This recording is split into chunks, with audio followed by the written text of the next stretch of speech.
What's up, my Canadian cousins? Welcome back to the channel. It's been a number of weeks since I've been on here. I've been busy, my friends. I always feel a little badly about that, but I'm back, and I'm glad you're back as well. And if this is your first time, welcome.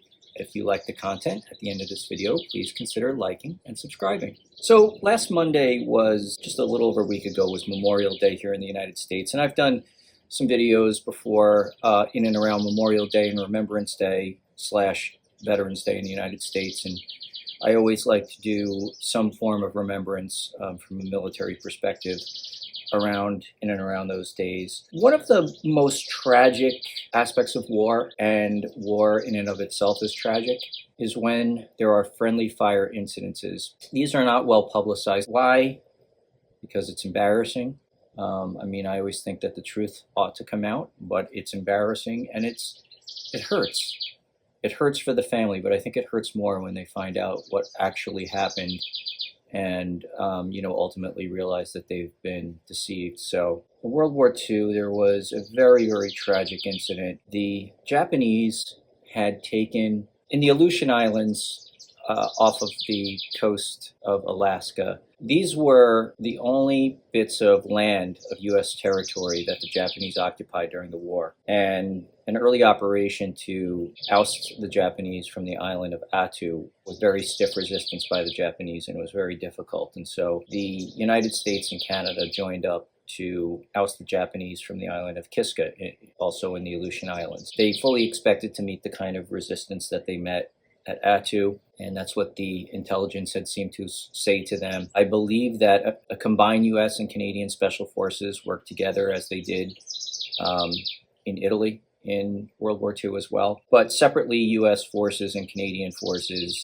established beachheads, and I don't know that much about it because, once again, this is a bit of history that is only really being taught in any significant way, because it was a very tragic friendly fire incident where, from my understanding, the Canadian forces ran into the American forces in fog, and they each mistook each other for the Japanese, who were not even on the island. They abandoned the island, and full-scale battle between the two close cousins and allies ensued, which is absolutely terrible. In remembrance, Memorial Day, I think it's extremely important not to sweep these incidences under the rug, but to remember them and remember the sacrifices that are made, the mistakes that are made during the fog of war, and the fact that war is never glorious or perfect. All right, my friends, so let's get to this and see what we can learn together. This is a production from Mark Felton, British guy with a very excellent channel, and I'm going to put the link in the description for the original content. Please check him out and support his channel. Okay, my friends, I'll see you on the flip side.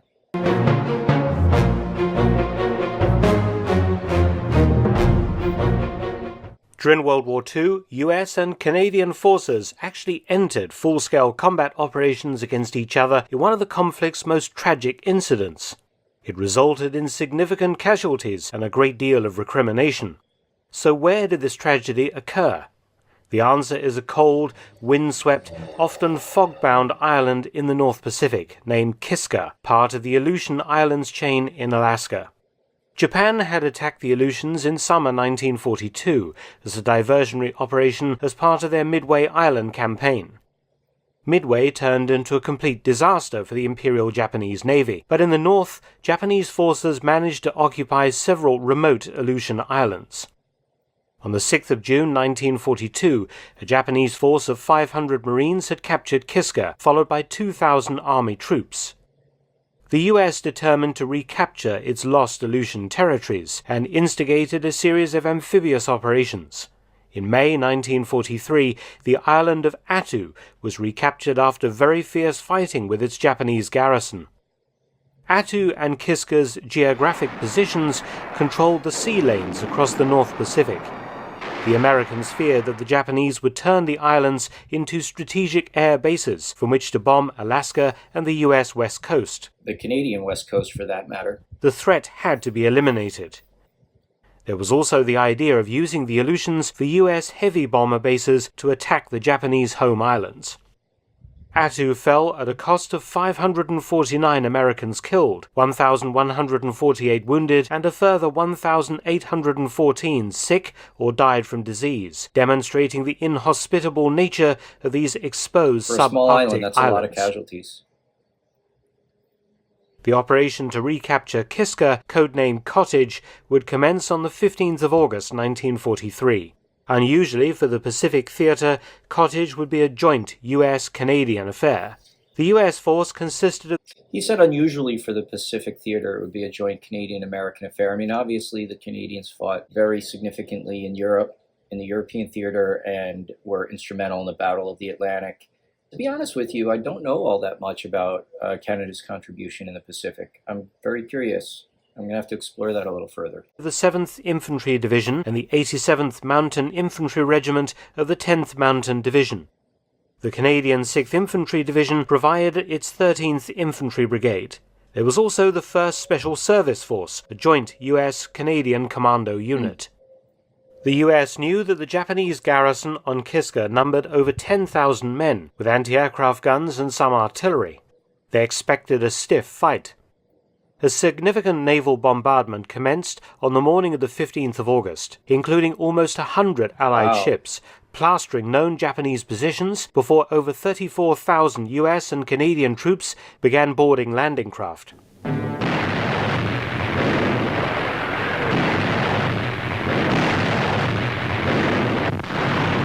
It was reported that the Japanese had carefully fortified the island with bunkers and tunnels and could be expected to fight to the death. Though some indications were received by the Americans that the Japanese had actually withdrawn from Kiska, US Higher Command ordered Operation Cottage to proceed, they believing that the Japanese had instead retreated into the interior of the island, in the mountains, to await the invasion. The landings were a bit of a mess. Though the weather was clear, vessels ran aground, and timetables were wrecked. There was no Japanese resistance. Fog then came down, reducing visibility as troops moved inland.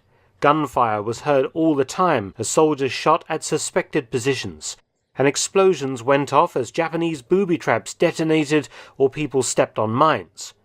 Allied artillery continued firing into the fog and mist, adding to the impression that resistance was being met. That's exactly what I was just going to say. I mean, you have all the sounds of war, all the evidence and indicia of war, but you can't see because it quite literally is the fog of war. It's foggy. At one point, US and Canadian troops advancing from different directions in the fog bumped into one another with tragic consequences. Both sides were clearly seeing abandoned Japanese positions, expecting at any moment to run into the Japanese main line of resistance. Seeing figures moving in the poor visibility and unaware of the position of US units, a jumpy Canadian soldier opened fire. The Americans, seeing unidentified figures firing on them, returned fire, believing the Canadians were Japanese. One of the problems may have been the helmets that both sides were wearing. From a distance and in poor visibility, the US M1 helmet could easily be mistaken for a Japanese steel helmet. And for this operation, the Canadian forces had given up their British-style Brodie helmets and been re-equipped with US M1 helmets. Again, US forces, perhaps not familiar with Canadians wearing non-British style uniforms, fired on them believing they were Japanese simply by the shape of these helmets. Oh, man. Yeah, I wonder if they were briefed to say, be careful, the Canadians are going to be wearing the M1 helmet and not the Brodie helmet. Oh, boy. A full-scale battle commenced as both sides hammered the other. When identifications were eventually established and the firing was stopped, casualties were significant. The Canadians had killed 28 Americans and lost 4 of their own. A further 50 US and Canadian soldiers lay wounded. Japanese time bombs, booby traps, and accidents killed or wounded many more soldiers on Kiska.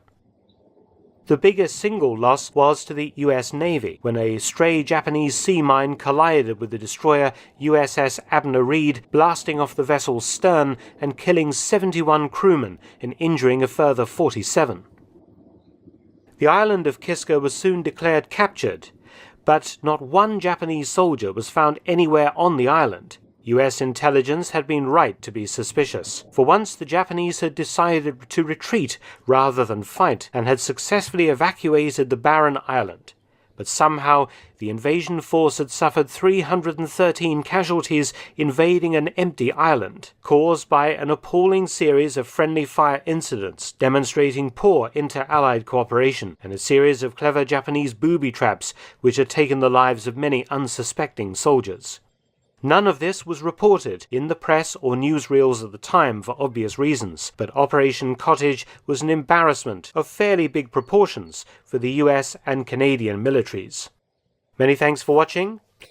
All right, my friends, my closing thoughts on this are that, like I said in the beginning, the fog of war, it's terrible. There was maybe some poor intelligence, a comedy of errors. Yes, Canadians and Americans killed each other. I'm sure those soldiers felt absolutely devastated when they found out what happened. The psychological impact of that too was probably pretty devastating. I've never been in war. I've never been in combat. I've studied it from afar. That doesn't qualify me to really say anything about it, only that I do understand that some soldiers who kill in war feel terribly about it, even when it's the enemy, and struggle with it. Others don't. But when you kill your allies, when you kill your own comrades in friendly fire incident, it just must be unfathomable to have to live with that. But they deserve remembrance, and the kind of my point of doing this is that there's nothing glorious about this. Is war honorable? I think so. I think not war itself, but there are instances in which we must go to war. There are wars that have been inadvisable. But I think that by and large, there are exceptions, but by and large, the soldiers who fight in them serve with honor to the best of their ability. Those that die or kill in friendly fire incidences that are tragic like this, that isn't really anybody's fault, they deserve to be honored as well and remembered as well. So that's why I did this video. Okay, my friends. Anyway, yeah, so if you enjoyed this, please like and subscribe. And if you have any other suggestions, again, I would be interested to know what other battles the Canadians may have participated in the Pacific theater against the Japanese. I know a lot about our Australian allies in the Pacific theater, but I don't know much about Canadians. So let me know in the comments, and I will certainly check that out. All right, my friends, have a great day. Peace.